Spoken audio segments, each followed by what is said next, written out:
بەرنامەی ئەمڕۆ با سپۆنسەری کۆمپانیای ئەسێ بۆ بازرگانی مۆبایل شیری ئەڵتونسا.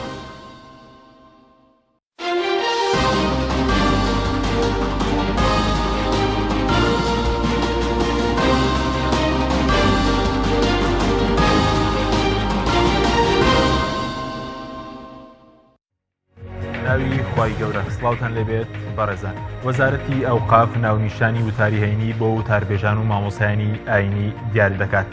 بە پێی بڕیارەکەی وەزارەتی ئەوقاف لەم هەفتەیە هەفتانە وەزارەتی ئەوقاف سێ ناونیشانی وتاری هەینی بۆ مامۆسایان دیاری دەکات و دەبێت مامۆسایان پێوە پابەند بێت. بە میواندارێک لە بەڕێزان کامەران عەلی زانای ئاینی لە ستۆدیۆی سەرەکی، هەروەها لە هەولێرەوە بەڕێز حاجی کاروان ئەندامی پەرلەمانی کوردستان تاوتوی ئەم پرسە دەکەین. لە سەرەتا ڕاپۆرتێک دەبین، دواتر لەگەڵ میوانەکانمان درێژە بەم پرسە دەدەین. وەزارەتی ئەوقاف و کاروباری ئاینی هەرێم ناونیشانی وتاری هەینی بۆ مامۆسایانی ئاینی دیاری دەکات. با بڕیاری وەزارەتی ئەوقاف لەم هەفتەیەوە هەفتانە سێ ناونیشان بۆ وتاربێژانی مزگەوتەکانی هەرێمی کوردستان دادەنرێت و دەبێت وتاربێژان و زانایانی ئاینی لەو سێ ناونیشانە یەکێکیان هەڵبژێرن و پابەندی بڕیارەکەش بن. ناونیشانەکانی ئەم هەفتەیە کە وەزارەتی ئەوقاف بۆ مامۆسایانی ئاینی دیاری کردووە بریتین لە یادی ئیسرا و میعراج، موعجیزەی پێغەمبەران، نوێژ لە ژیانی ئیمانداردا، ڕێگریکردن لە مامۆسایانی ئاینی بۆ ئەوەی لە وتارەکانیاندا باسی کێشەکانی خەڵک و گەندەڵی و بەدەردانی سامانی گشتی و ڕوبەڕووبوونەوەی ستەمکاری بکەن، پێچەوانەی شەریعەتی ئیسلام و پێشێلکردنی بنەماکانی ئازادی ئاین و ئازادی ڕادەربڕینە. پێویستە وەزارەتی ئەوقاف لە بری سنوودارکردنی وتاری ئاینی پێداچوونەوە بکات لەسەر شێوازی دانانی وتاربێژ لە مزگەوتەکانی هەرێمی کوردستان. لە ماوەی ڕابردوودا بۆەوەی دەستێوەردانی هەردوو حیزبە باڵادەستەکەی هەرێمی کوردستان لە کاروباری ئاینی دەیان کەس وەک وتاربێژ لەسەر بنەمای حیزبی دانراون بەبێ ئەوەی لێهاتوو بن و ئاستی ئەکادیمیان بەرز بێت. بە پێچەوانەوە وەزارەتی ئەوقاف لە ماوەی ڕابردوودا چەندین مامۆسایانی خاوەن پێگەی جەماوەری لە شاری هەولێر دوورخستەوە لە وتاردان. تەنها لە ماوەی ساڵی 2016 5 مامۆسای ئاینی لە شاری هەولێر لە وتاردان دوور خرانەوە. لە لایەکی تریشەوە وەزارەتی ئەوقاف بەرامبەر تیرۆرکردن و ڕیشسووتاندنی زانایانی ئاینی و تەقەکردن و هەڵکوتانە سەر ماڵیان هەڵوێستێکی جددی نەبووە.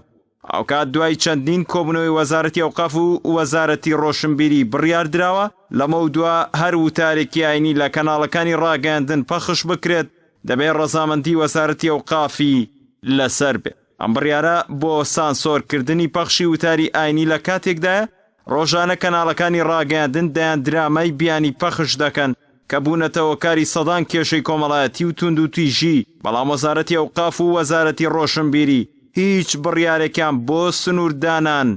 بۆ ئەو پرسە دانەناوە. سنووردانان بۆ پەخشکردنی وتاری هەینی لە کەناڵەکانی ڕاگەاندن و دیاریکردنی ناونیشانی وتار بۆ مامۆسایانی ئاینی دوایەوە دێت لە ماوەی ڕابردوودا چەندین پێشێلکاری بەرامبەر مامۆسایانی ئاینی ئەنجام دراون کە بریتین لە تیرۆرکردن و دوورخستنەوە لە وتاردان و ڕیسووتاندن و تەقەکردن.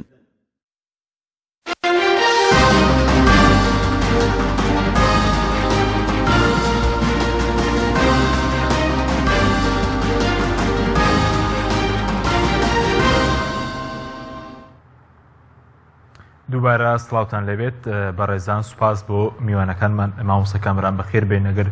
سەرەتا لە بەڕێستانەوە دەست پێ بکەین. خوێندنەوەی بەڕێستان وەک زانایەکی ئاینی بۆ بڕیارەکەی وەزارەتی ئەوقاف چییە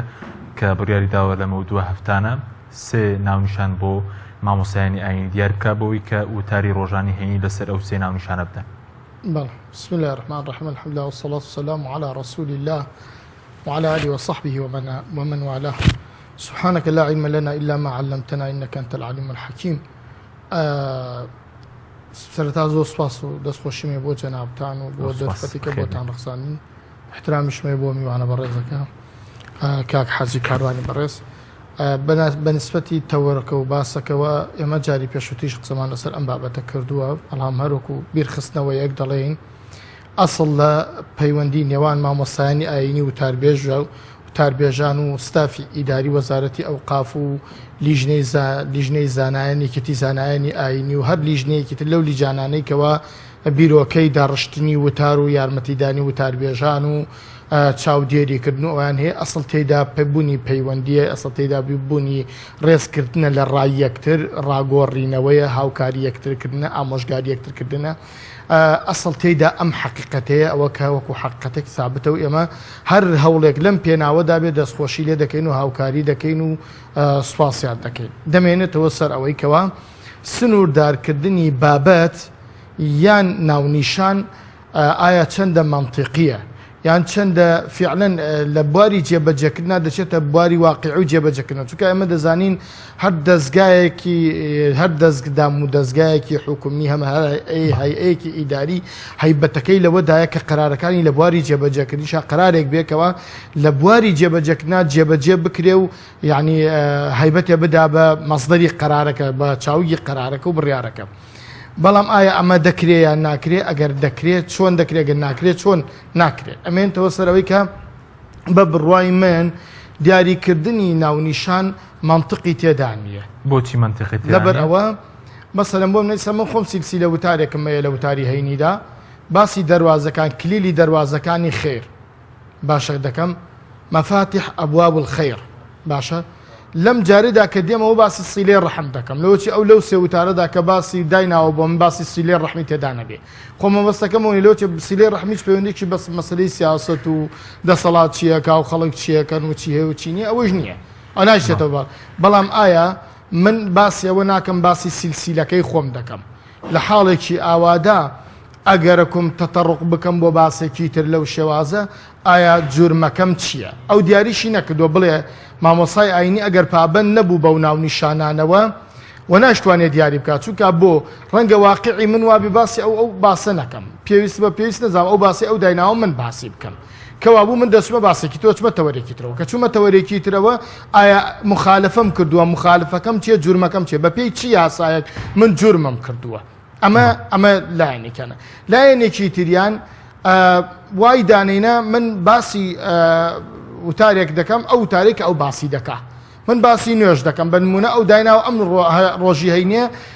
باسی نوێژ بکرێ باشێکە لەو تەوەرەکان نوێژە باش من باسی نوێژ دەکەم بەڵام ئەبێ ئەوە تێبگا لە قورئاندا یان ئاەتەکانی قورئان و فەرمایشتەکانی پێغەمبەر ئەسڵام وەکو باران وان یعنی سنووردار ناکرێن بەو معڕافەی ئاەتەکان سنووردار ناکرێن وەکو چۆن ناتوانانی باران تهدید بکەی بڵێ ئەبێیان لە شەوە بارێیان لە ڕۆژا بارێ ئەوە نەبارێنە ئەوە نەمەبارێنە لە فڵانە شوێن بارە لە فڵانە شوێن مەبارێنن بۆ نمونە من پێ دەڵێم نوێژ خوای پەروەردگارە فەرمێ إن الصلاة تنهى عن الفحشاء والمنكر والبغي باشە نوێژ ئەبێ کۆتایی بە فەحشا منکەر کە با بڵێن تەعمیمێکی تێدایە و خاصێکی تێدایە باشە یعنی هەموو جۆرەکانی گوناه و تاوان پێنێ و هەروەها بەغیش واتە دەستدرێژکردن و بۆ سەر خەڵکی و ئەزیێدان و ئازاردانی خەڵکی کەوابوو من لێرەدەوە دەواازەیەکم هەیە لە باسی نوێژەوە بچم بۆ بەغی دەسەڵات بچم بۆ فاحیشەی دەسەڵات بچم بۆ منکەری دەسەڵات بچم بۆوە دەتوانم مەسەلەن بۆ نمونە هەر لە تەفسیری ئەوەی کە زانانی ئیسلام دابەشن بۆ دوو ڕەیی بەشێکیانە فەرمونون نوێژ ڕوکنی تەوحیدە باش دەی دەسەڵاتداران ئایا نوێژ ئەکەن یان نایکەن ئەگەر نوێژیش ئەکەن ئەگەر ئاثەواری حکومڕانیەکەیان پەرێزی حکومڕانیەکەیان دلیلە لەسەرەوەی کە نوێژەکان قبوڵ نییە ئایا کە نوێژی قبوڵ نەبوو بە هەر بە پێی ئاڕائی مەذاهیب و فقیەکان بۆ نمونە پێغەمبەر خوا صلی الله علیه و سلم فەرمێ العهد الذي بيننا وبينكم الصلاة فمن تركها فقد كفر أو أشرك ئەو فەرموودەی پێغەمبەر صلی ئەبێ پێم بڵێ ئەبێ پڵەی نابێ ئەو فەرموودەیەش باسکەی و نابێ واش ڕاوە و تەفسیری بکەی کە ئیمامی ئەحمەد تەفسیری کردو ئەڵێ ڕوکنی تەوحیدە هەر کەسێ نوێژ نەکا لا إله إلا الله لێ وەرناگیرێ ئەو کاتە توانم تەتەڕق بکەم بۆ باسێکی تر بڵێم کاکە ئەوەی نوێژی نەکرد ناتوانێ حکومڕانی کۆمەلگەیەکی مسلمانیش بکە ئەگەر بیشیکا دەبێ بە عەدالەت و دادگەری بکە ئایا ئەتوانێ ڕێگە لە تەتەڕقی من بگرێ هەر لە دەریش ناچم هەر لە ئاەتەکانی قورئان و لە فەرمایشتەکانی پێغەمبەر ڕەسوڵ و لە قەولی زانایانیشا دەیسەلمێنم کەوا هەر لە ڕێگەی نوێژەوە ئەوەی کە بمەوێ بەرامبەر بەدەسەڵات بیڵێم دەیڵێم واتە دەرفەتم هەیە باسی حتا باسی ئەجری دراوسێم بۆ بکە باسی سیلەی ڕەحم بۆ بکە باسی هەر مەسئلەیەک تۆ دەیێنیتەوە من دەتوانم لە ڕێگەیەوە ئەوە بکەم بەبێ ئەوەی لاش بدەم و بگەڕێەوە بۆ ئاڕای ئارەزوو هەوا ئارەزووی نفسی. سپاس دەکەم مامۆستا دواتر دەگرێم و لای بەڕێستان ئەگەر بچینە هەولێر لای کاک حاجی کاروان. کاک حاجی زۆر سپاس بۆ بەشداریکردن لە بەرنامەکەماندا. ڕای بەڕێستان لەسەر مەسەلەی بڕیارەکەی وەزارەتی ئەوقاف بۆ دەستنیشانکردنی وتاری ئاینی بۆ مامۆستایان چییە و پێتان وایە ئەمە ئەوەی کە وەزارەت ناوی ناوە ئەمە ڕێخستنە یاخود سانسۆرکردنی وتاری ئاینیە؟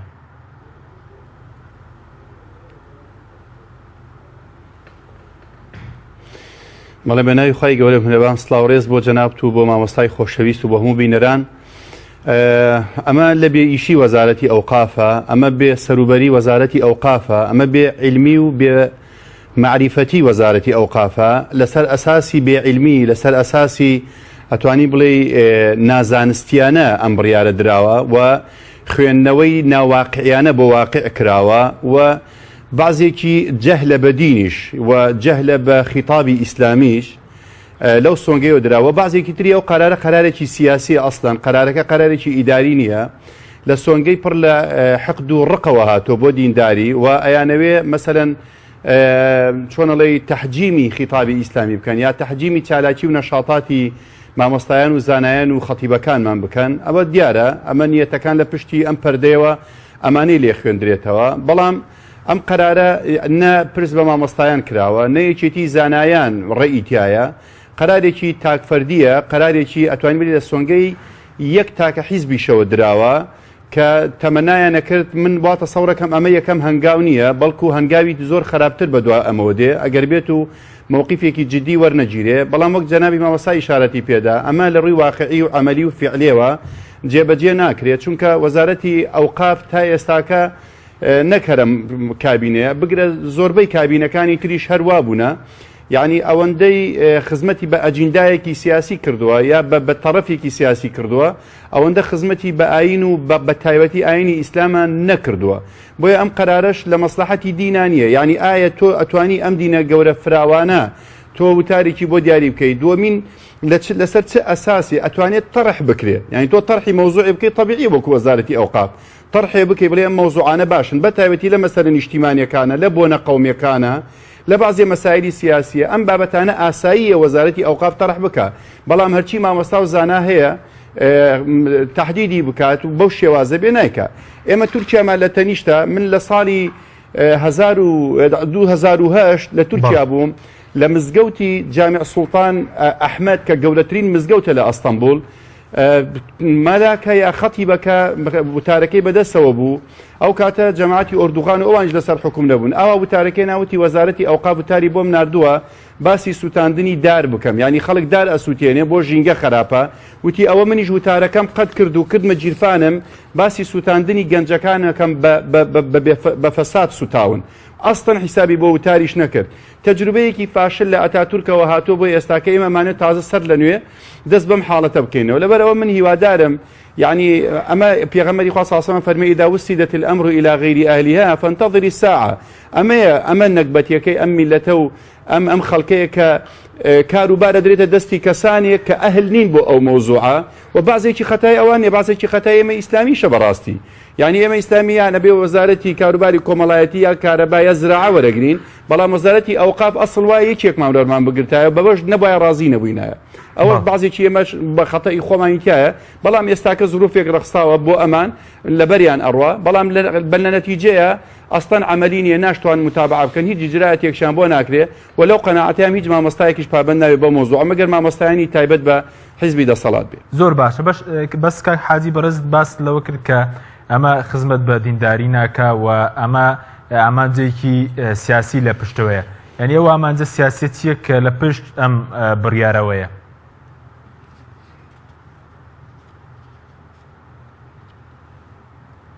ئامانجە سیاسیەکە وازەحە، یعنی ئەو هەموو حیزبێک ئەجندای سیاسی و ئەجندای ئایدۆلۆژی خۆی بەرپا ئەکا لە کۆمەلگا و لە دەسەڵات بێ لە غیرە دەسەڵاتیش بێ، بۆ وازەحە مەسەلەن ئەلمانیەتی وڵاتی ئێمە ینی ئاڵاکەی و منهەجەکەی و بەرنامەکەی و ڕوئیایەکەی وازەحە، یعنی ئەو نایەوێ خەڵکێکی مسەقف بە دین دروست بێ، خەڵکێک ڕۆشنبیر بە دین دروست بێ، خەڵکێک لە دینی خۆی باش تێ بگات و بەڕاستی بۆیە حتا ئێستا کەوتۆتەنەوە ئەو خەتیبانەی کە بە معنای کەلیمە دەوریان هەیە ڕۆلیان هەیە، یعنی ئەوانیش تەحجیم کەن ئەو شتێکی تریان بەدەستەوەیە سوڕانەوەی ئەو خەتیبانە بە مزگەوتەکانە، یعنی ئەمە بن تێ ناگەم ئایا قدر و ڕێزی مامۆستای ئاینی لەمە ئەگیرێ، یعنی باشە ئەسڵوا بوو وەزارەتی ئەوقافی ئێستاکە هەرچی پێداویستی و احتیاجی مامۆستایانی ئاینی بکە، هەرچی مامۆستای ئاینیە فەقیرە مبابندە بە مزگەوتەکە، نە ئەتوانی کاسبێ بکە، نە ئەتوانێت دوکانداری بکە، ناتوانێت تەکسی ئیش بکە، بەکەمە مەعاشێک ڕازی بووە، یعنی هاتووە گەنجەکان بۆ پەروەردە ئەکا، ئەسڵ وایە تۆ یارمەتی بدەی، یعنی مامۆستای ئاینی هەمویان خەریجی زۆربەی خەریجی شەریعەیە، هەمووی لە حجرەکان گەورە بوونە، هەمووی خاوەنی علم و معریفەتن، تۆ ئەچی مەوزوعی بۆ دیارێکی تو بۆشی تەحلیل دەکەی بیلەی و ئەبێ محاسبەشی بکەی لەسەر ئەوەی کە ئەیلێ و ئەبێ سانسۆریش بخەیتە سەری لەسەر ئەو بابەتەی کە تەرحێکە و نابێ وتارەکانیشی لە دەستگاکانی ڕاگەیاندن دابەزێ. باشە ئەمە قدری مامۆستای ئاینیە، ئەمە ڕێزی مامۆستای ئاینیە، ئەمە نەسیحەتی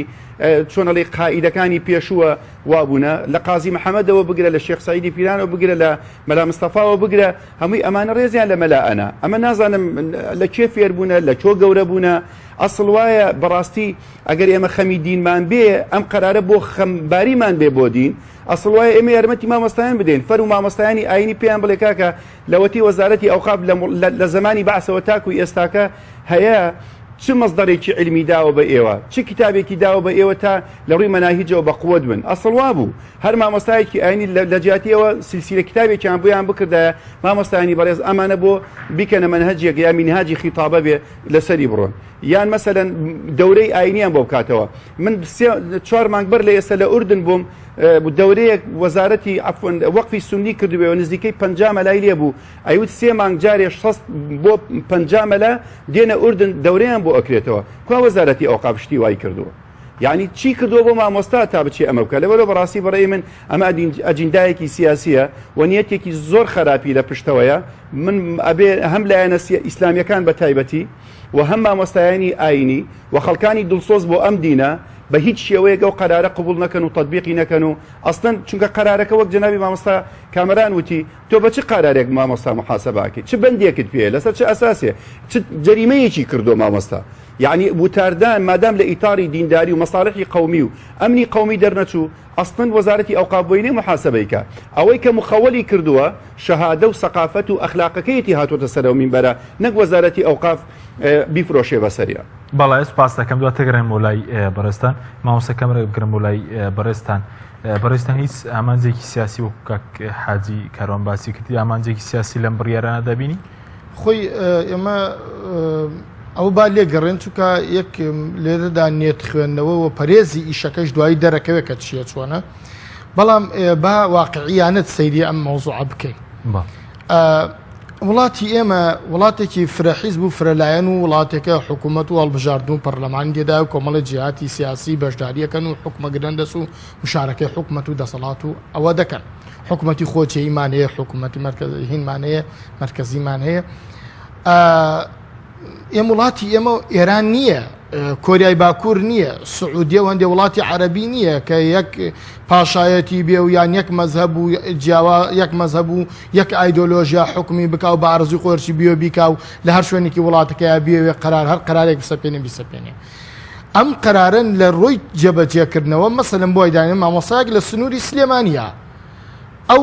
قەرارە جێبەجێ ناکا، بوتارێکی تر ئەدا، راپۆرتێک لەسەر چێتە بەڕێوەبەرایەتی گشتی حەج و بەڕێوەبەرایەتی گشتی وەزارەتی ئەوقافەوە، مدیرێتی ئەوقافی با بڵێن سلێمانی، مدیری با بڵێن بەڕێوەبەری گشتی ئەوقاف کە سەر بە بزوتنەوەی گۆڕان ناتوانێت ئەم مەلا سزا بدا، چونکە ئەمە دوایی کاریگەری خراپی دەبێت لەسەر بەڕێوەبەرێتەکە لەسەر حیزبەکەشی. باش ئەم حیزبە لەبەر چی باجی ئەوە بدا لە کاتێکە خۆش ئەوش قوربانی ئەو فەساد و گەندەڵی و خراپە کاریەیە. چۆن ئەبێ مامۆسایەکدا بگرێت لەسەر مینبەر و سزای بدا لەسەر ئەوەی کەوا قسەی لەسەر مەسەلەن بۆن من دیاردەیەکی گەندەڵی کردووە، دیاردەیەکی خراپ و نەعەدالەتی و نادادگەری کردووە. لەبەر ئەوە لە بواری جێبەجێکردندا ناچێتە بواری، چونکە من بۆ حکوومەت و دەسەڵاتێک وەک باسم کرد وەکو ئێران و وەکو سعودیە وەکو ئەو جۆرە شوێنانەوە بێ. مامۆستای ئاینی دەبێ تۆ دوو شتی بۆ دابنێ، بڵێ مامۆستای ئاینی ئەم دووشتە هێڵی سوورە، ئاسایشی نەتەوەیی ئاشتی کۆمەڵایەتی، لە غەیری ئەم شتە بە هیچ شێوازێک بۆت نییە بۆیان بۆ دەسەڵات نییە کەوا وتاری مامۆستای ئاینی تەحدید و سنوردار بکە. زۆر باشە لە حاڵێکدا ئەگەر هات و مامۆستا مخالەفەیەکی کرد مەترسیەکی لەسەر ئەم دوو شتە دروست کرد لیژنەیەکی پسپۆڕی بێلایەن لە زانایان و مامۆستایانی ئاینی پێک دێ من پرۆژێکم نووسی بۆ کاتی خۆی بۆ وەزارەتی ئەوقاف ئاماژەم پێکردووە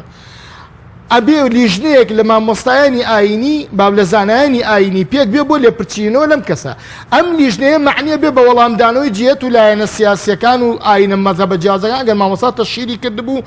بە مەسیحی بە یەزیدیان بار شتێکی تر ئەم جێتە معنیە بێ با بڵێن بەلایەنی یاسایی ئەم مامۆستای ئاینیە ئەم جێتە معنیە بێ بە وەڵامدانەوەی ڕاگەیاندنەکان کە ئەم مەوزوعە چەندێ تەشیرە چەندێ سوکات چەندێ مەترسیە بۆ سەر ئاشتی کۆمەڵاتیان بۆ سەر ئاسایشی نەتەوەی ئەو کاتە ئەم لیژنەیە سزای دیاری ئەکا بۆ ئەو مامۆستا ئاینیە ستافی ئیداری هەڵەسن بە تەنفیزکردنی ئەم سزایە لەبەر ئەوە تۆکو باسم کرد لە بیدایەتەوە نابێ قەرارێ دەرکەی خۆت هەر لە ئێستاوە دڵنیابی لە 100 تا 90 جێبەجێ نابێ باشە بەڵام ئەو تەورانی کە بۆ نمونە بۆم هەفتەیە بۆ نمە دیاری کراون سەرنجی بەڕێز لەسەری هەیە بۆ نمونە ئەگەر مەسەرەن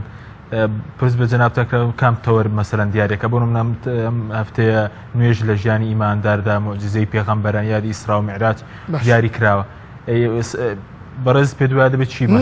دەڵێم ئەمەش هەر مانتقی تێدانە بۆچی لەبەرەوەی من سیلسیلە وتارێکم هەیە 4 وتارم لێ پێشکەش کردووە من 5ەم وتارێتی باسی سیاسەتیشی تێدانە دەواازەکانی خێر بەڵام کەوابوو تو ئایا چی من ئەو جورمە چییە کە من کردومە من باسی سیلێ ڕەحمەکەم ئاوتاری ئایندەتری بە تەما هەم مەسەلەن بۆنە باسی ئەجری دراو سێ بکەم باشە ئەمە لایەنێکی لایەکتی باشە ئەم تەوەرانە کە دیاری ئەکرێ ئایا ئەو چەمک و باسانە دەگرێتەوە کە باسی عدالت ڕۆژێ دەیەکێ لە ناونشانەکە باسی عدالت بێ باسی خیانەت بێ باسی دزی بێ شتێک بێ کە مەسەلەن لە مامۆستای ئاینی بەڕوونی بتوانێت ئاماژەی پێ بکات لەسەر ئەو فەسادە ئیداری و لەسەر ئەو خراپەکاریە و لەسەر ئەو نەعادالەتی و نادادگەریە ئایا ئەو تەوەرانەی کە ئەوان دیاری دەکەن ئەم باسانە دەگرێتەوە یان هەراڵێ ئەجری دایک و باوک و ئەجری دراوسێ و مەسەلەن فڵان شتی تر و فڵان شتی تر ئەمانە بۆیە یعنی تۆ ناتوانی ئەو ناتوانێ ئەمە لە بواری عملیدا جێبەجێ بکە و زەمینە سیاسیەکە زەمینە ئیداریەکە ململانێ سیاسی نێولایەنە سیاسیەکانیش ئێستا بە نمونەوەی دابنێن ئەگەر کۆمەڵی ئیسلامی وەزارەتی ئەوقاف وەربگرێ یەکگرتوو وەزارەتی ئەوقاف وەربگرێ ئێستا گۆڕان مەسەلەن بەشێکی لە وەزارەتی ئەوقاف ئایا توانێ ئەو قەرارە بەسەر مامۆستای ئاینیە تەنفیز بکە نایکا بۆ چونکە ئەویش بیر دەکاتەوە ڕەنگە ئەمە زیاتر با بڵێ ئەجیندای لایەنێکی سیاسی دیاریکیان پرس و ڕاوێژی پێ نەکراوە پرسی و ڕاوێژێکی هەمەلایەنە نەکراوە ئەگەر مەسەلەن ئەم وەزارەتی ئەوقاف پرس و ڕاوێژێکی هەمەلایەنەی بکردایە هەموو مامۆستایانی ئاینیان نخبەیەکی زۆر دیار لە مامۆستایانی ئاینی بەشداریان پێ بکرایە و ئەم جارە ئەو شتانش نەبووایە بە بڕیار جارێ ئەوە دەکرا مەسەلەن ساڵێکی تر بکرێ بە برا بۆ شتێک بێکەوە پەیوەست بێ بە ئاسایشی ئاشتی کۆمەڵایەتی پاراستی ئاشتی کۆمەڵایەتی ئاسایشی من لەگەڵ ئەوەدا مامۆستای ئاینی بە ئیحتیرام بێ کە هەرواش بووە الحەمدوللا مامۆستای ئاینی حەق بێژ بێ ڕازگۆ بێ زمانی پاک بێ تەشیر بە کەس نەکا سوکاتی و یانە بە کەس نەکا مینبەر بە ئیستیغلال نەکا بۆ مەسلحەتی لایەنێکی سیاسی یان مەسەلەن بۆ مەزهەبێکی دیاری کرا و تەشیری بە ئەوی تر بکات لەگەڵ هەموو ئەمانەدام و لەگەڵ ئەوەشدام ئەو لیژنەیە کە من دەیڵێم مراقبەی وردیانە بێ لەسەر هەر وتاربێژێک ئەگەر ئەم قەرارانەش نەبێ ئەو لیژنەیە هەر هەمیشە دەستکاری لە کاردا بێ بۆ ئەوەی تەنسیقدا بێ لەگەڵ وەزارەتی ئەوقاف لە هەموو شارێکدا لە هەموو پارێزگایەکدا لیژنەیەکی لەو شێوازە پسپۆڕە بێ لێ پێچینەوە لە مامۆستای ئاینی بکە منیش گلەی مێ نیگەرانی مەیە لە هەندێک ئوسلوب لە هەندێک تعبیرات لە هەندێک ئەدای مامۆستای ئاینی بەڵام من یەک شەڵم کاک حاکیم کاتی خۆی کاک کەمال مسلم وەزیری ئەوقاف بوو ڕۆژێ تەلەفۆنی بۆ کردمتی مامۆستا ئەوە خۆبەخشەکان لا ئابم وتم کاک کەمالتی بڵێ وتم تۆ ناتوانانی خۆبەخش لا ببەی هەمووی بە یەک ناتوانین بە مسافەیە لە بینی هەمویانە بۆستی وتی بۆچی وتم ئەم کارەش مەکە وتم تۆ تەنها ئەتوانی ئەوانەی کە لە حیزبە ئیسلامیەکان و بێ پشت و پەنان لایەن بی ئەوانەی کە سەر بە دەسەڵاتن تۆ ناتوانی لایەن بی شتی وان مەکە وتی ئەتوانم و هەموو یەکەم بە بێجیازی فعلا مەجموعەیەکی لا بردوایی کە زانی مەجموعەکەی تری بۆ لا ناچە قەرارەکە هەڵوەشایەوە تاو کۆتایی پێات لەبەر ئەوە وڵاتی ئێمە مساعید نییە بۆ ئەوەی کەوا حیزبێکی سیاسی ئەجندای حیزبێکی سیاسی زیاتر حیزبێکی سیاسیە ئەڵێم ئەمە بڵێم ئێستا ئەوە بەیانی منم 4 ڕۆژی تر تۆیت ئەوە کەیترە ئەبێ شتێدا بڕێژین بۆ هەمومان باشە زۆر سپاس مامۆستا بەڵێ بینێرانی بەڕێز ناوبڕێکی کورت دواتە دەگەڕێن و لای کاک حاجی کەروان لە هەولێر لەگەڵمان بێنەوە. بەرنامەی ئەمڕۆ بە سپۆنسەری کۆمپانیای ئەسێ بۆ بازرگانی مۆبایل شیری ئەڵتونسا.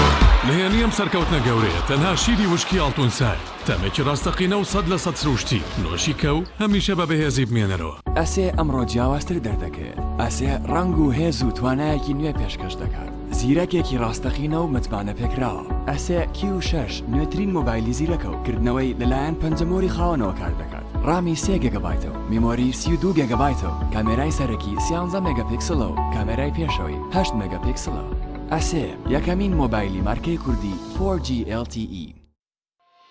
کۆمپانیای بەیزا لە پێنە و بەرەنگاربوونەوەی قەیرانی دارایی و پێشکەشکردنی باشترین ئامری کارەبایەتی نۆماڵ، کۆمپانیای بەیزا بووە بریکاری گشتی کۆمپانیای زەمگی ئیتالی. هەروەها فرۆشتنی بەرهەمەکانی باقیستی هەژدەمان بە هاوڵاتیان، سەلاجە و مجەمیدە، هەموو جۆرەکانی سپلێت، تەلەڤیزیۆن و تەبەخ و مڕەشەح، فرن و مایکرۆ، گسکی کارەبایی، غەسالەی جلشتن و قاپشتن. بەیزا مامی هاوڵاتیان. تۆپ ئارت تاکە بریکاری تۆڕی میدیایی کۆمەڵ بۆ دروستکردن و بڵاوکردنەوەی ڕیکلام. تۆپ ئارت.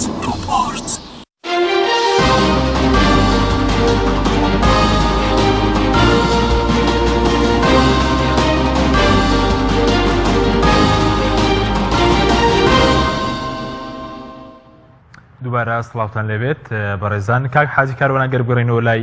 بەڕێزتان سەبارەت بە مەسەلەی چۆنێتی تەعاملکردن لەگەڵ ئەم بڕیارەی وەزارەتی ئەوقاف پێتان وایە کە دەبێت مامۆسایانی ئاینی و یەکێتی زانایە و لیژنەی ئەوقاف لە پەرلەمانی کوردستان چۆن مامەڵە لەگەڵ ئەم بڕیارەی وەزارەتی ئەوقافدا بکەن؟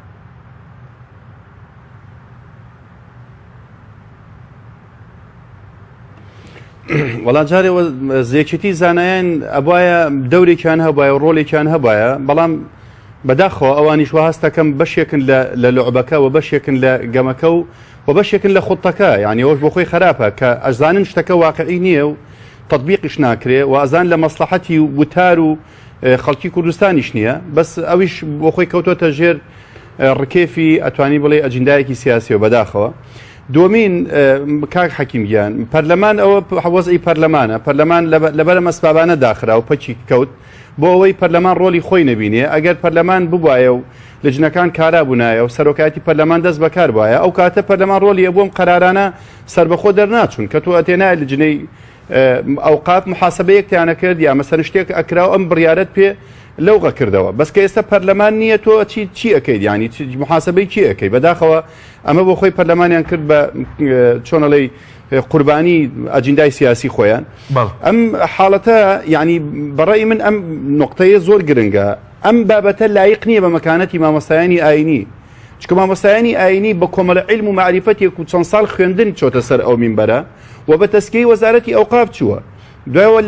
بە فلتەری وەزارەتی ئەوقافە ڕۆیشتووە. ئەو مامۆستایانە لەو مستەوایان کە خۆیان مۆزوع ئیعداد بکەن و خۆیان فەهمی واقع بکەن و خۆیان بتوانن ئەو بابەتە دابەزێنە سەر مینبەر و بۆناو ئەو خەڵکە. بەڵام تۆ ئەبێ ئەکرێ ئیتارێک دابنێی بە پێی ئەم ئیتارە مامۆستایانی ئاینی لە خەتەر لەسەر ئەمنی قەومی نەبێ، بۆ نمونە لە شیرازی کۆمەڵایەتی تێک نەدا، بۆ نمونە تەجریحی تیان نەبێ. ئەمانە ئیتاری ئامن، هەر مامۆستایەک ئەگەر وای کرد بۆ نمونە لە دوو وتار ڕائەگیرێ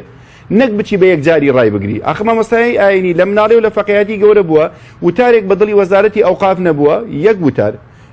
یەک ڕێی باشە ئەو وتارە بەدڵی تۆ نەبوو ئەی بۆ ئەو هەموو وتارانی پێشی توری باز ناکرد کە خزمەتی بەدین کردووە یعنی 100 وتاری داوە 101مین وتاری باش نەبوو بەدڵی من و بەدڵی مەسەن وەزارەتی ئەوقاف نەبوو لە وتار ڕامانگرت ئەی بۆ 100 وتارەکە شەفاعەتی بۆ ناکە لەبەرەوە مەسەلەکە هەر ئەو بابەتە نیە یعنی ئەمە بەڕاستی ئەبێ هەمومان دەست بەوە بگرین کە حیفاز لە مەکانەتی مامۆستا بکەین. دووەم ئەگەرم حیزبانە بە خۆیان ئەڵێن دیموکراتی و ناوی دیموکراتیە و باسی دیموکراتیەتەکەن ئێمە منافی دیموکراتیە یعنی ئەگەر تۆ ئازادیەک دیموکراتیەتێک لە ناو وتاری مامۆستایە جێبەجێ نەکرێ ئیترمەکەی ئازادی ئەمە قۆرخکردنی ئازادیە ئەمە تەحجیمکردنی تاقە و تواناکانی ئەو مامۆستا بەڕێزانەیە کە سەتەها و هەزارەها خەڵکی پێ ئەگەێنن کە ئەم خەڵکە کە ئێستاکەم کوردستانی ئەیبینین ئەوەی گەندەڵی ناکە ئەوەی دزی ناکە ئەوەی ماڵی میلەت ناخوا هەمووی پەروەردەی دەستی زانایانن ئەوانەی کە گەندەڵیەکەن و نەعەدالەتیەکەن قوڕیان کردو بەسەر ئەو میلەتەیە نەوت و خاک و خۆڵ نەمانەی دزن ئەوانە پەروەردەی دەستی مامۆستای ئاینینی ئەمانە ئەگەر بیان بتوانایە ئەگەر لەگەڵ ڕێزم بەشار ئەسەد بەو هەموو مجریمیەتی خۆیەوە دێنوێژێکی تەسەنوعی شەکا لە مزگەوت سەجدە و ڕکوعیش ئەبا بۆ خواشی نەکا بەڵام دێتە ناو مزگەوتێ ئەمانە کامیان هاتوونەتە ناو مزگەوت چ مەسئولێکیان هاتوونەتە ناو مزگەوت کام سەرکردیان هاتوونەتە ناو مزگەوت سەجدەیە بۆ خوا بەرێ ئێستاکە خۆیەکە باغا و چۆخا لەسەر زانایانی وڵاتی ئێمە کە هەمووی بەنانە ڕقەی فەقێتی و مزگەوتەکان گەورە بوونە بەس زمانانە لەبەرەوە بەڕاستی ئەبێ مامۆستایانی ئاینی زۆر مقدسن زۆر گەورن زۆر بێ ڕێزیان لێ بگیرێ ئەمە ڕێزلێنان نییە بۆ مامۆستای ئاینی ئەمە کەمکردنەوەی شەئنی مامۆستایانی ئاینیە یعنی مامۆستای ئاینی لە هەموو کەس وڵاتی زیاتر خۆشتر ئەوێ و لە هەموو کەس ئەمری قەومی باشتر ئەپارێزی ئەزانیان چی زەرەر و چی خەراب بەڵام ئەکرێ وەک مامۆستا کامران ئیشارەتی پێدا لەوانەیە بازی خەڵکی بازی مامۆستا هەندێک شت بڵێ پێچەوانەی مەساڵحی کوردستان بێ ئەوە تەبیعیە جارێک دوو جاری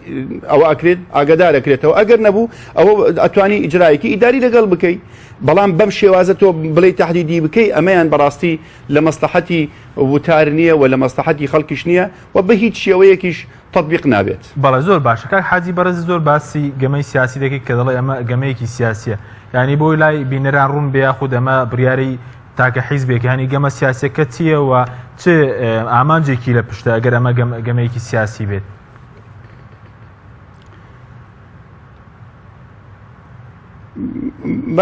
شتەکە واسە حکاک حەکیمگیان ئێستاکە لە عالەمی شەڕی دوای داعش ینی خەڵکانێک کەوتونەتە خۆیان ئەمە بە حساب ئیجراءاتی دوای شەڕی داعشە و ئەم لعبەیە خەڵکێک هاتووەتە ناوی بە ئەوروپا و بە ئەمریکا و ئەمانیش خۆیان خستۆتە ناو ئەم شەڕەوە بە حساب ئەمانیش بەشێکن لە شەڕی دوای داعش ینی شەڕی دوای داعش ئەبێ شەڕ کرێت لەگەڵ ئیمام و خەتیبی مزگەوتەکانە و تەحجیمکردنی وتار بکرێ ئەمە بەشێکە لەوە لەبەر ئەوە بازێکی بۆ نان و پیاز پێ خواردنە و هەندێکیش نانەکەی لەسەر ئەمەیە سەراحەتەن یعنی خەڵکێک خەریکە قسەیەک بکەم با پەشیمان مۆلێ ینی نانەکەی لەسەر ئەمێ ڕستەکەی لەسەر ئەمەیە ئەگەر کارێ وا بکە کە ئەنەما لای حیزبەکەی گەورە ئەبێ کە ئەنەما لە چاو ئەوروپا و غەربەوە گەورە ئەبێ ولن ترضى عنك اليهود ولا النصارى يعني أمان وازانا أبي دولتاني تر لخويان رازي بكن بم إجراءات أمنية مشددانة لسر وتاري آينيو لسر تحجيم كردني دينداري بشيك لشري دواي داعش كأنما أما أقرواب كان آغاو شوخاكاني شرق وغرب لخويان رازي كان أما بشيك أبويا لما جنداي سياسي أما هر أوانين أما لمصر ودا سيبيا كردوا أما لا ناقي لك خوي متى إيران أو هم زانا سنية بزانا أتوان فقيران خوي وتار بدن خوي مت بوق لي تنا حزبكان خو من تازه واقري قرارێک دەرکەن ئەوە بەخۆی بە دەوڵەتی ئیسلامی ئەزانێ لە هەموو کەس دیکتاتۆر و خراپترە زانای ئاینی خۆمان کوردەکان لەو کوردستانی ئێرانە بەس زمانانە بڕۆسیێر مەعاشیان کە لەگەڵ ئاخوندێکی شیعە ئەمە شەڕە کابرای شیعە شەڕێکا لەگەڵ سونە ئەوروپیات و شەڕێکا لەگەڵ مەلای زانایانی ئیسلامیە ئەمانیش ئەیانەوە بەشێک من لەم لعبەیە ئیتر طبعا ئەگەر خەڵک دیندار بێ و خەڵک واعی بێ خەڵک ڕۆشنبیر بێ خەڵک حەقیقەتەکانی بۆ دەرکەوێ ڕاستیەکانی بۆ دەرکەوێت لەگەڵ خەڵکی ڕاستا بێ و خەڵکی گەندەڵی ناوێ بۆیە ئەمانیش بە زەرەری ئەزان بۆیە یەکێک لەو ئیجراتانی کە ئەیکەن ئەوەیە وتار تحدید و تحجیم بکەن بۆی مامۆستای ئاینی سنوورێکی بۆ دیاری بکرێ و ئەو وتارانەی کە ئەیدا کاریگەری نەبێت زۆر باشە بەڵام ئەوە تا چندێک بۆەوەیە کە مەسەلەن پێ دوای ڕۆژێک چاوەڕێەوە بکەین کە ئەم بڕیارە یاخود لە بۆنمە کە هەفتانە لە مەڵپەڕی وەزارەتی ئەوقاف ناونیشانی وتاری هەینی دیاری دەکرێت وتارێک لەسەر گەندەڵی بێ وتارێک لەسەر بادەردانی سامانی گشتی بێت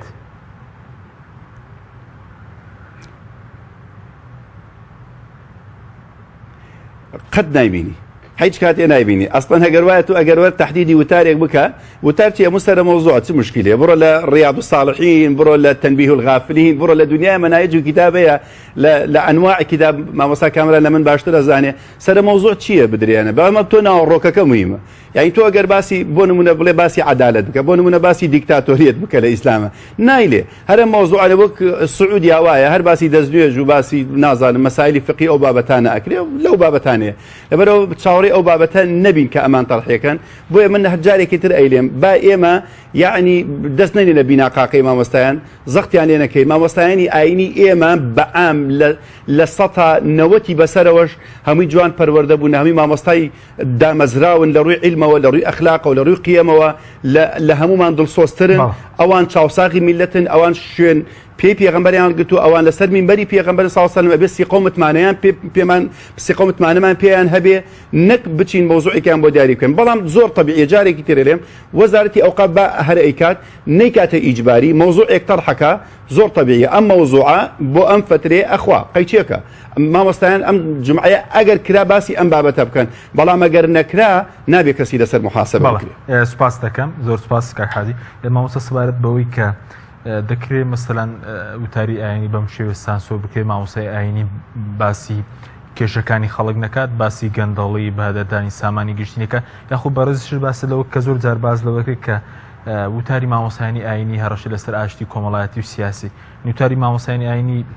ئایا هەڕەشەی دروستکردووە یاخود گەندەڵی و نەعەدالەتی لەسەر ئاسایش شێریم و ئاسایشی کۆمەڵایەتی ئەسڵەن کاک حەکیم ئەو ئاشتی کۆمەڵایەتی کە ئێمە هەمانە سواز بۆ خۆی پەروەردگار ئەو ئاسایشی نەتەوەی تا ڕادەیەکی باش هەمانە لەسەر حسابی سەبر و تەحەمل و خۆڕاگری و حکمت و دانایی مامۆستای ئاینیە چکە ئێمە بینیمان لە کاتی شەڕی داعشە کە مامۆستایانی ئاینی کەمترین پشتیانە بوو لە تێکدانی و ئاشتی کۆمەڵایەتی یان لە مەترسی لەسەر ئاسایشی نەتەوەی کەمترین پشتیانە بوو لە چاو خەڵکانی تردا ئەمە یەک دوو تۆ ئەبێ حسابێکی زۆر ورت بۆ مامۆسای ئاینی بکەیت ئەو مامۆسا ئاینیانەی کەوا ناتوانن پابند بن بەم بڕیارەوە هەمویان ئەو مامۆسایان بە دڵنیایەوە کە کاریگەریان لەسەر خەڵک دەیە پێگەی کۆمەڵایەتی و پێگەی جەماوەریان زۆر بەهێز و بەقووەتە و ناشکرێت تۆ ئەم مامۆسایانە دەربکەیت تو ئەم مامۆسایانەیەکی دەرکرد دوانێ دەرکرد سیانێ دەرکرد چوارێ دەرکرد پێنجی دەرکرد ئاخر ئەم مزگەوتانە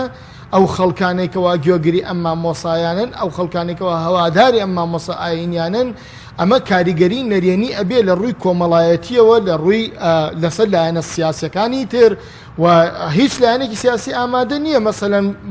وەکو بۆم باسکردی بێ بە شەریکی ئاوا بڕیارێک کە مامۆسای ئاینی دەربکە خەڵک لێ بەسەر بەدەنگێ ئاژاوە دروست ئەبێ مزگەوت تۆ چەند ساڵە مەلایەکی مەشهوری دیار لە شاری سلێمانیا وتارەدا و خەڵک خۆشەوە خەڵکی بەیانی مەلایەکی تر دێنین بە پێچوانن دۆچی خەڵک هەر دای بگرن و عەزیەتیشی بدەن و لەبەرەوە ئەمە ناچێتە بواری جێبەجێ زۆر باش کەواتە پێ دەبێت مامۆستایانی ئاینی ئەم بڕیارە ڕەت بکەنەوە من ئەڵێم خۆی هەر دەشڵی جێبەجێ خۆی جێبەجێ ناکرێت بەڵام تا ئێستاکەش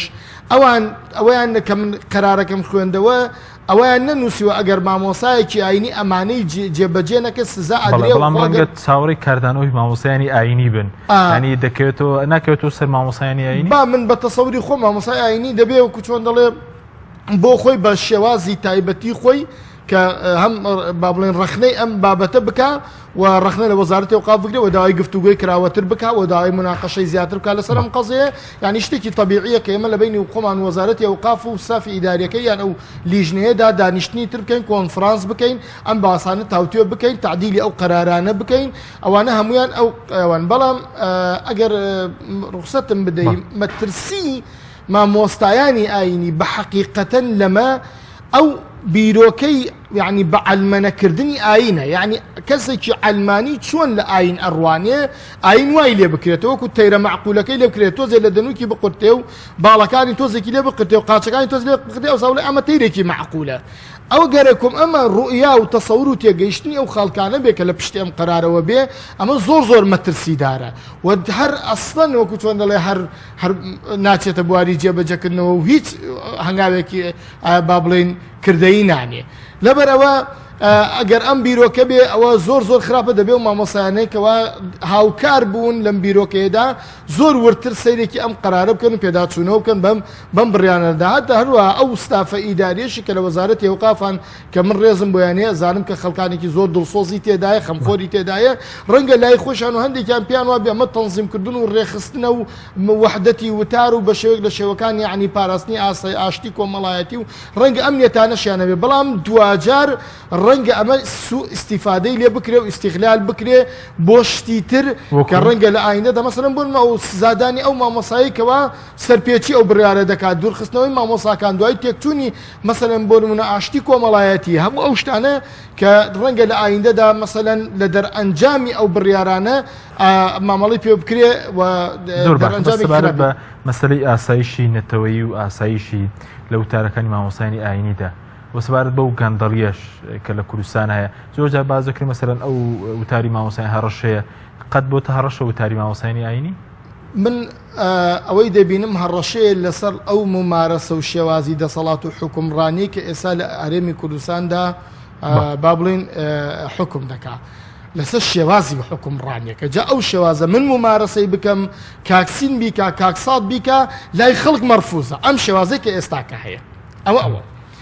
بۆیە بەڵێ مەترسیە لەسەرەوە بەڵام بەعکسەوە خزمەت بە ئاشتی کۆمەڵایەتێکە خزمەت بە ئاسایشی نەتەوەیەکە و پاراستنی ئایندەی ئەم میلەتە و سەرمایە و سامانی ئەم میلەتە و حکم و حکومڕانی و هەیبەت و دەسەڵاتی ئەم میلەتە و نەوەکانی ئەم میلەتە دەکات و پەرێزیشی لە واقعدا دیارە کە مامۆسایانی ئاینی بزانە لە ڕۆژی جمعاندا بەبێ ئەوەی پارە بدەن بە خەڵک هیچ حیزبێکی سیاسی و لایەنێک و سیاسی و دەسەڵات دەتوانێت خەڵک ئاوا گلێر بکاتەوە و خڕ بکاتەوە قسەی بۆ کە ئاماژگار بکات هەمووشی تەتەوعاً وەگۆڵێ من طیب النەفس خۆیان ئەچنە بەناو مزگەوتیش و گوێڕایەڵی مامۆسای ئاینیش دەکەن و مامۆسایانی ئاینیشیان خۆش دەوێ و هەموو کێشە و ئومورەکانیشان لەگەڵ مامۆسایەکەم مامۆستا دۆتەگرم و لای بەڕێز کاک حاجیگەر بگرین و لای بەڕێز یەکێک لەو بڕیارانی تر کە وەزارەت دوای کۆبوونەوەی وەزارەتی ڕۆشنبیری و وەزارەتی ئەوقاف دەرکراوە بریتیە لە مەسەلەی ئەوەی کە لەمە و دوا وتاری مامۆسایانی ئاینی بەبێ ڕەزامەندی وەزارەتی ئەوقاف پەخش نەکرێت لە کەناڵەکانی ڕاگەیاندەدا خوێنەوەی بەڕێزت بۆ ئەم بڕیارە چییە؟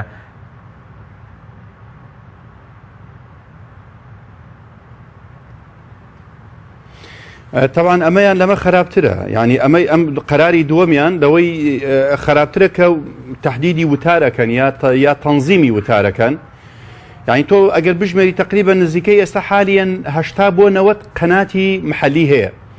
لەم 80 بۆ 90 قەناتە بە پەنجەی دەست ئەژمێردرێ ئەوانەی کە وتاری ئاینی لێ ئەدەن یا کەناڵێکی داعوی بانکخوازین بەعزی وتار لێ بدەن ئەی لایەنەکان ئەوەشی تایە بێلایەنیشی تایە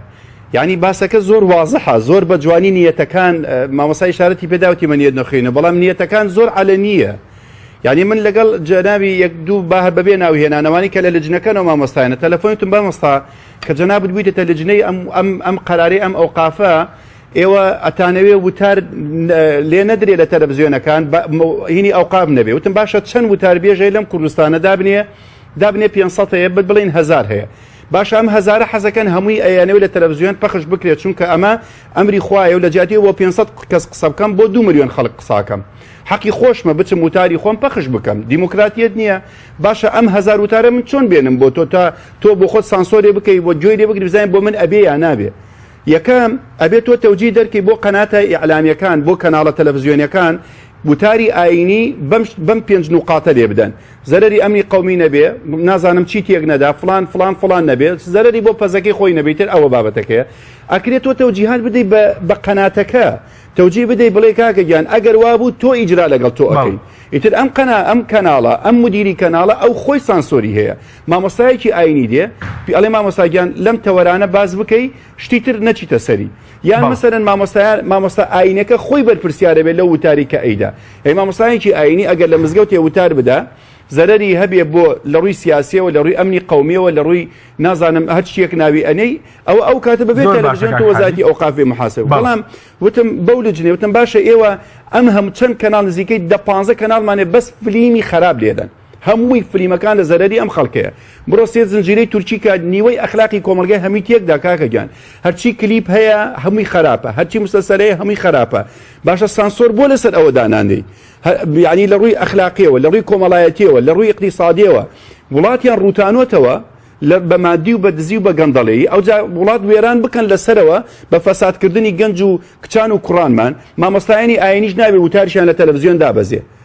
یعنی ئەمە زۆر عجایبە زۆر وازەحە ئەم قەرارە خەڵکانێکی فکر بۆگەن خەڵکانێکی نیەت زۆر خراپ خەڵکانێک ئەجیندایەکی نەک سیاسی بگرە ئەجیندایەکی زۆر دووەلیشی لە پشتەوە بێ هیچ وڵاتێک ئەمەیتیان نییە ئەو کەناڵە تۆ ئیجازت داوە پێی باش ئەگە ئیجازت داوە پێی ئەبێم کەناڵە جێسی قەبێ بە زەوابەتی خۆت ئیجازت داوە پێی ئەبێ ئەم مامۆستا بەڕێزەش کە تۆ ئیجازت داوە پێ لەسەر وتار ئەمە جێسی قەومەتمانەیە چ پێویستە کاجارێکی تر بێ وتارەکەی بێبێنێ بۆ تۆ ئەو جا بچی لە تەلەڤیزیۆنێ دێ باشە فەرقی چییە چ لە وتارە لەسەر مینبەرا وتار بدا چ لە تەلەڤیزیۆنەکانە وتار بدا ئیتر چی پێویستە کە تۆ تەوجی بە تەلەڤیزیۆنەکان بدەی نابێ وتاری مامۆستای ئاین دابەزێ باشە ئێران بە ئێرانی خۆی وتاری مامۆستایانی هەولێر و سلێمانیدا ئەبەزێنێ ئێ باشە بۆ تۆ دای نابەزێنی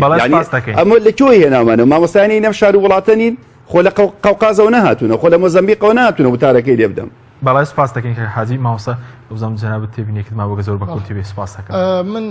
آخر قسەم لەم مەوزوعەدا ئیحسان نەراغی لە کتێبی لە دەرباری شاو بۆ ناو زیندانەکانی شۆڕش ئەڵێ بە شای ئێرانە وتم ئەو قەرارەی کە داوتە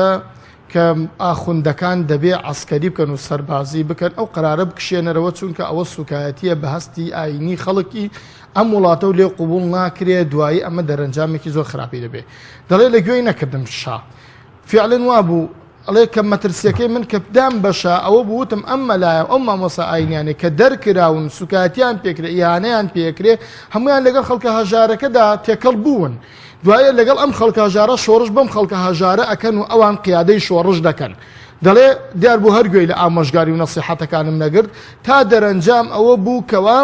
ئاخوند شۆڕشی کرد و لەگەڵ توێژە هەژارەکەدا شۆڕشی کرد جا دەڵێ ئامۆژگاری شای ئێرانم کرد پێم وتم هەموو مامۆسا ئازانە ئاینی ئاخوندەکان لەناو خەڵکە هەژارەکەدا وەکو خەڵکی هەژار ئەژین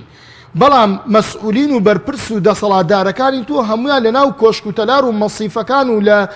شوێنە ڕاقەکانی وڵات وش لە باکووری تارانە ئەژین ئاگیان لە خەڵک نییە لەبەرەوە ڕۆژێک دێ ئەم خەڵکە لەگەڵ بە هاوکاری لەگەڵ ئەم ئاخونداندا شۆڕشەکە بەسەر تۆدا و دەرەنجامێکی زۆر خراپیشت دەبێ بۆیە دەرکردنی مامۆسای ئاینی و ئاوا برسیکردنی معقولە مامۆسای ئاینی 300,000 دینار مەعاشەیە بە بڕوای من مامۆسای ئاینی دەبێ وەزارەتی ئەوقاف خەم لەوە بخوا هیچ مامۆسایەکی ئاینی نابێ لە ملیۆنە دینار مەعاشی کەمتر بێ مامۆسای ئاینی نابێ ئەعسابی ماندوو بێ مامۆسای ئاینی نابێ دڵی لە لای منداڵی بێ کە پارەی پێ نییە سیارەی پێ نییە بیبا بۆ سەیران مامۆسای ئاینی شەکر لە ماڵیانە برنج لە ماڵیانە ڕۆن لە ماڵیانە مامۆسای ئاینی بیر لەوە بکاتەوە لەگەڵ مزگەوتەکە بچێت لە شوێنێک شاکاسبی بکە یان ماگانە بە دەوڵەمەنێ بڵێت شتێکی یارمەتیم بدە مامۆسای ئاینی کرێچی بێ مامۆسای ئاینی خانووی نەبێ مامۆسای ئاینی ئەمە معانات و گەورەترین مشکلەیە کە مامۆسای ئاینی